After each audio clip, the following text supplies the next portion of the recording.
قل هل ننبئکم بالاخسرین اعمالا، یہ ہے اس صورت کا عمود جو میں نے کہا تھا کہ پہلے رکوع کے اندر انا جعلنا ما علی الارض زینۃ لہا لنبلوہم ایہم احسن عملا، یوں سمجھیے کہ ایک کھوٹا تو وہاں گڑا ہوا ہے، دوسرا کھوٹا یہ ہے قل هل ننبئکم بالاخسرین اعمالا، کہیے ان سے کیا ہم تمہیں بتائیں اپنے عمل، اپنی محنت، اپنی جد و جہد، بھاگ دوڑ، اپنی سعی جو ہے اس کے اعتبار سے سب سے زیادہ گھاٹے میں کون ہے؟ محنت تو ہر ایک کر رہا ہے، جیسے کہ حضور نے فرمایا کل نفس یغدو فبائع نفسہ، ہر انسان صبح ہوتی ہے تو اس کے بعد سے اپنے آپ کو بیچنا شروع کر دیتا ہے، اپنا وقت بیچ رہا ہے، اپنی صلاحیت بیچ رہا ہے، اپنی انرجی بیچ رہا ہے، اپنی اور ذہانت بیچ رہا ہے، شام تک بیچتا رہتا ہے اپنے آپ کو، کچھ کما کر لاتا ہے، بیچ کر اپنے آپ کو کچھ لے کر آتا ہے۔ تو یہ انسان جو ہے اس درجے اپنے آپ کو دنیا کے لیے انہوں نے بیچ دیا ہے اور ہم اسی کے لیے گم ہو گئے ہیں، لیکن اس بیچنے میں انہیں نفع کچھ نہیں ہے، نقصان ہی نقصان ہے۔ سب سے زیادہ خسارے میں کون ہے؟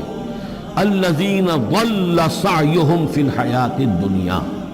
جن کی بھاگ دوڑ سعی و جہد دنیا ہی میں گم ہو کر رہ گئی،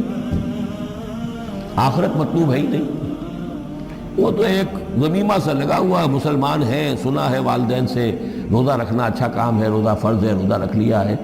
مطلوب کیا ہے آپ کا؟ اصل بات تو یہ ہے جو ضربہ اسلام میں نے کل نوٹ کرایا تھا سورہ بنی اسرائیل میں، من کان یرید العاجلۃ عجلنا له فیہا ما نشاء لمن نرید ثم جعلنا له جہنم یصلاها مذموما مدحورا ومن اراد الآخرۃ وسعى لها سعیها وهو مؤمن فاولئک کان سعیہم مشکورا۔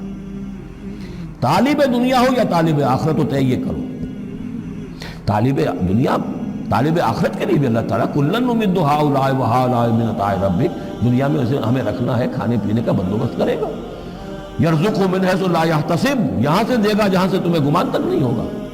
لیکن تم پہلے طے کرو تم طالب دنیا ہو یا طالب آخرت ہو۔ اور سب سے زیادہ گھاٹے میں وہ ہیں من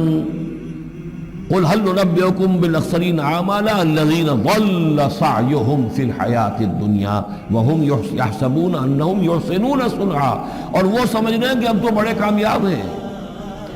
میری ایک فیکٹری تھی اب میرے 3 مل لگ چکے ہیں، میں نے فلاں یہ تھا میں نے اب اتنی جائیداد بنا لی ہے، میرے اتنے ایسٹس تھے اور سال بسال گنتی کر کے ہم تو کامیاب ہو رہے ہیں۔